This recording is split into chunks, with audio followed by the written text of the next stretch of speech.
Hey everyone, it's Wowous. Today we're here with a Hearthstone video and we're going to be talking about class identity today. And today we're going to be focusing on the warrior class. And so this was a request from one of my viewers, Vortex, who asked and said that he was looking into class identity videos, and one of my videos came up.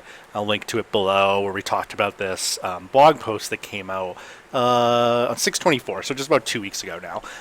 And so I want to talk through, and maybe we'll do some other videos about some of the other characters, about what warriors do in the game and what they're supposed to do.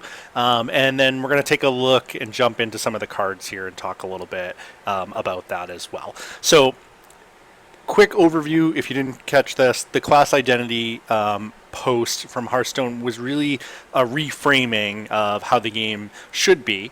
And essentially they said each class should have a defined identity. Now this is true in every fantasy kind of game, Dungeons and Dragons. We talked about in the last video, Magic the Gathering, every color has its own identity and specific things that work well.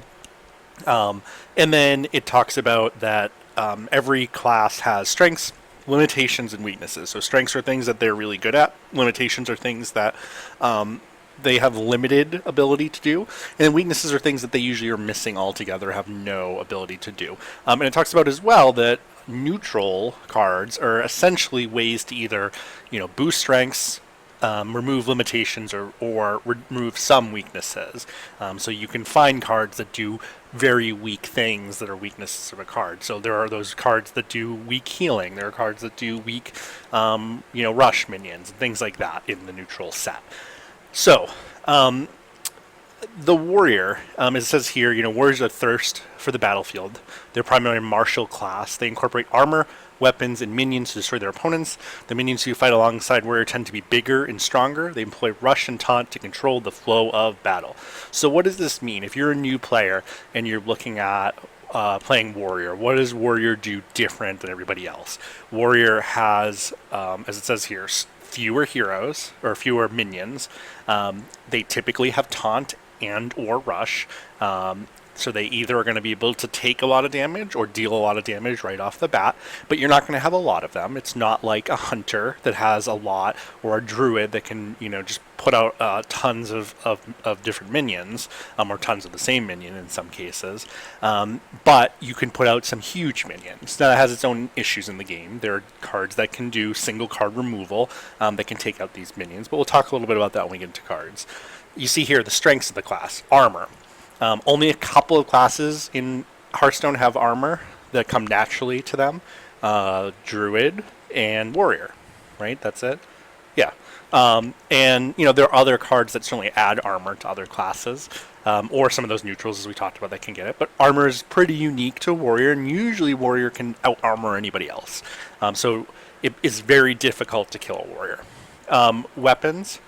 So only a couple of classes have weapons in the game. Rogues have weapons. Occasionally some of the other classes have weapons. But warriors have a lot. And almost every expansion they get more. And there have been expansions, obviously, where each class has gotten a weapon. But warriors have always had a plethora of weapons to use. Taunt, as we mentioned before, it has the ability between you have armor, so you're buffing yourself and your ability to stop enemy heroes from damaging you, but also you typically put out these minions that are nearly impossible to get through, or spend you can basically delay the game as long as possible.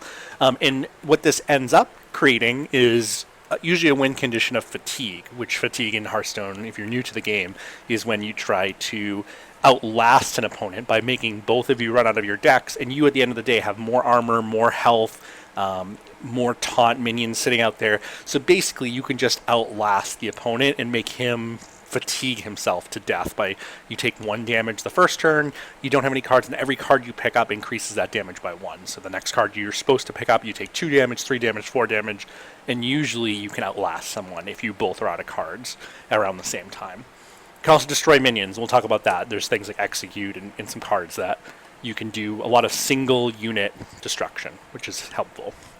Limitations, card draw. We'll talk about this. There are a couple of cards that work around this, and you find them in a lot of warrior decks. In generation. So there's not a lot in terms of creating new cards, not a lot of discover a spell or anything like that in this. that you'll see. And weaknesses, face damage spells. I don't think any of the warrior spells that I can think of off the top of my head cause damage to an enemy hero. They all cause damage to enemy minions or the entire board, and some to yourself, but not really any to enemy heroes. Multi-minion buffs, you typically are going to see add +3/+3 to a damage minion, not a, +1/+1 to all minions like the druid has. And then minion swarm, so you're not going to typically see a lot of minions out, unless, again, you're playing a lot of neutral cards. So let's jump right into Hearthstone and look at the deck, and look at the cards.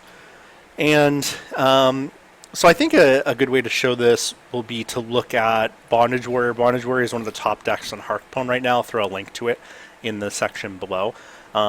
So Bondage Warrior, we'll kind of go through this and take a look at some of these cards. So most of them are warrior cards, as you'll see here. There's a handful of neutrals that, again, try to work around those things. So you've got, Eternium Rover here. This is probably one of the most popular warrior cards right now, right? So it's a 1/3 1-drop, so it has a decent amount of health for a 1-drop.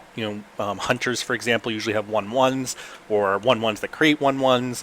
Warriors have 1/3s, and then every time it takes damage, you gain armor. So a lot of times, it's going to give you 6 armor if you can get, 3 minions to attack it, 3 1/1s to attack it, or, if you can do some things to keep it alive, or if you can whirlwind it or whatnot. You see improved morale here, deals 1 damage to a minion if it survives at a lack in your hand. Now this deck, Bondage Warrior, I should say off the top, the way that this deck plays is essentially that you're trying to damage your own minions to create sort of a weird dynamic where you can win off that condition, but it actually works pretty well. Town Crier, you draw a Rush minion. Battle Rage, draw a card for each damage friendly minion, so that's really a way to do card draw, but you need them to be damaged. Cruel Taskmaster here, deal 1 damage to a minion, give it +2 attack, and that combos very nicely with Frothing Berserker, which is a 2/4, and whenever it takes damage, you gain 1 attack. You've got Rampage here, give a damage minion +3/+3. Now, this is an Acolyte of Pain. You don't see a lot of card draw, with the exception of Battle Rage, in these warrior decks. So Acolyte of Pain is a neutral that gives you that ability to draw cards whenever it takes damage. Because, again, you have a bunch of cards that are going to allow you to do that yourself, or your enemy heroes are going to do it, and it's going to allow you to get some card draw going. Overlord's Whip, this deals damage to any of your minions that you can combo, again, with all these things. You can drop that Whip and then Acolyte of Pain, and now you're drawing because you automatically are dealing 1 damage to it. And the same with Rover, if you get that Whip out. Snip Snip, he's a neutral, obviously, but he's a very powerful one. And then Militia Commander, a big Rush minion, +3 attack. So it ends up being a 5/5 4-drop with Rush. Spiteful Smith is a neutral, but it does, damage +2 attack while he's damaged. Ziliax, we've talked about him in a bunch of videos, not a warrior card, but basically the most played card in the game right now. Security Rover, you see whenever it takes damage, it summons that minion with taunt. And you get Dr. Boom here, who basically makes the game go on forever. His hero powers have things like +8 armor. He has the deal 1 damage to every minion on the board. He has, summon 3/1/1 max. He has a deal 3 damage, so he becomes very, very difficult, and he gives you 7 armor right off the top. So between that kind of rotation, you can keep adding 8 armor to yourself very, very easily. And then, Grommash Hellscream, the classic warrior, legendary. He's still 4/9, but if you can get him out and have him take damage between any of these cards, you can get +6 attack, and he's a 10/9 8-drop. So all in all, some very powerful cards. Let's run through a couple of these other ones. You see, Inner Rage. These are some of the classic cards. Inner Rage here, you get, deal 1 damage, give something +2 attack. Very similar to Cruel Taskmaster. It's just obviously a 0-cost spell. You see here, in terms of some of these, Whirlwind is probably one of the most famous warrior cards. Does 1 damage to all minions. Armorsmith. A rare from the classic set, right? Whenever you take damage, 1/4, you gain 1 armor. So very similar to the Rover, just has more health and is a 2-drop.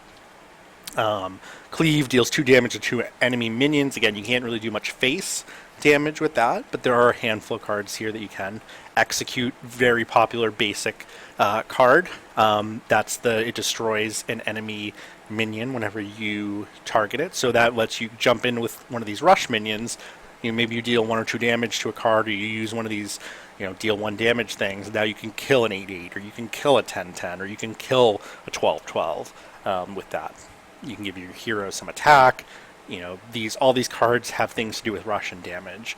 And, you can go through this. You see all the weapons here. You see, there's obviously the bomb mechanism that came up with the mechs, but otherwise, you're seeing a lot of the same stuff. It's all charge. Brawl is another popular card, destroy all minions except one. You're not going to do face damage with that, but you're going to be able to clear the board pretty well. Deal 5 damage to all except to split between all but mechs. You've got Darius, who's one of the most popular legendaries right now. He's a rush, gains +2/+2 whenever he attacks and kills a minion. So you see a lot of ways to clear the board. Blastmaster Boom drops a bunch of 1/1s if you got bombs in the enemy deck. Gorehound is a popular epic. You can do a lot of, attacking a minion costs 1 attack instead of durability. So you can use this a ton of times if you just keep going at enemy minions. So what you see here ultimately is that Warrior has that strength to be able to do a couple of things. It can outlast an enemy opponent. A lot of times you can outrush an enemy opponent or out-taunt an enemy opponent. Your minion should be able to take out enemies pretty quickly. This deck, the Bondage Warrior deck on Hearthstone right now, I find it's very, very quick. You can usually win this in a couple of rounds, in a couple of turns, if you get the right card draw and if you get the right cards out and they don't play against it correctly. Because again, most people are expecting this game to go on forever against a warrior. So you can kind of create a counter culture here of okay, I'm going to go the opposite of, you can play Bomb Warrior, which is when you try to keep putting bombs in the deck and sort of outlasting your opponents. This deck effectively does the opposite, where it plays initially like it's a Bomb Warrior deck, but all of a sudden you start dropping some of these other cards that they're not expecting, and all of a sudden you're doing a lot of damage in early turns, and that's why I find it very effective right now. But again, you see the weaknesses of Warrior as well. You can't do face damage. You can't discover stuff. You can't. There are certain things that you won't be able to do well.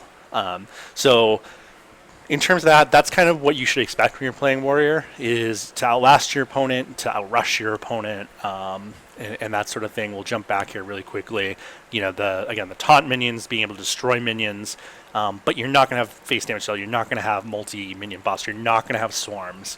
Those are things that you're going to have to do with other decks. And again, if you like this video, we'll hopefully do some more. I'd love to hear your comments in the comment section below. If you like the video, leave a like. And if you enjoy this type of Hearthstone content, definitely subscribe. We do a lot of Hearthstone, a lot of Heroes of the Storm, and some other Blizzard games. So thank you so much for watching.